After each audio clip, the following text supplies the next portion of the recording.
So MDI stands for Microsoft Defender for Identity. It's part of the E5 security suite of tooling provided by Microsoft. Now, MDI, or Microsoft Defender for Identity, focuses on on-premise Active Directory events. This looks to mitigate threats such as lateral movement, insider threats, as well as suspected brute force attacks.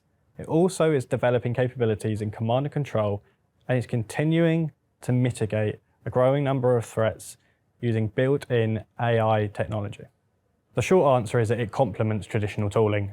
Traditional tooling is often focused on events such as correlating IP addresses, websites accessed, but this tooling really focuses on on-premise Active Directory events. These are events such as monitoring permission changes, as well as group membership, which really help protect against insider threats, lateral movement of attackers through a corporate organization. See, moreover, if you've already deployed other Microsoft E5 tooling, such as Microsoft Defender for Endpoint, Microsoft Defender for Cloud Apps, it seamlessly integrates with these tools.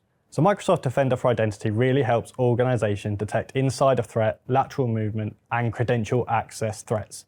So let's start with credential access. Alerts will be generated for suspected brute force attacks across technologies such as LDAP, Kerberos, and NTLM. But with lateral movement, there are two key features of built-in functionality that can be used to help detect lateral movement. So sensitive tags are usually applied to users that have privileged access that an attacker would look to move to in order to carry out an attack. See, this functionality allows organizations to quickly identify users at risk of lateral movement. See, providing not only the method the account could be compromised, but the remediation actions too, which is all provided through the Microsoft Defender for Identity. So we'll move to the Honey token functionality now. And this is an account that would have the naming principles that an attacker would presume to have the permissions they are looking for. That could be database administrator. Now, when an attacker is in a corporate organization, they will look for accounts with these names, so that when this Honey token account is potentially activated or there's any activity on that account, the SOC will be notified of potential suspicious activity. On top of that, it also alerts for suspected pass-to-hash and golden ticket usage, plus many more. But with insider threats, Microsoft Defender builds up a security baseline on the user base to understand, based on the group membership and permissions, what activity is expected to see. It alerts suspicious activity such as users or automated processes querying domain controllers for information such as attribute reconnaissance or account enumeration, and that would be seen as suspicious. See, it allows organizations to quickly identify suspicious activity instead of trying to correlate multiple alerts from different tooling. And it's also recently been using AI technology to identify potential command and control behavior on accounts as well.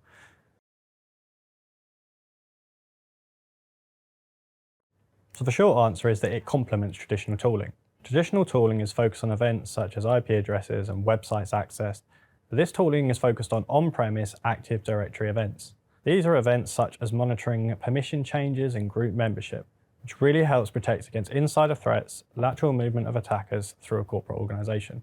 See, Microsoft Defender for Identity uses the MITRE ATT&CK framework to help categorize these alerts, and uses built-in AI to provide organizations with the severity of the alerts, which are consistent with other Microsoft Defender suite of tooling. So at Reply, we ensure that the deployment and adoption of Microsoft Defender for Identity seamlessly integrates with existing security tooling and processes, whether that be a non-Microsoft SIEM tool or a multi-tiered security operation team.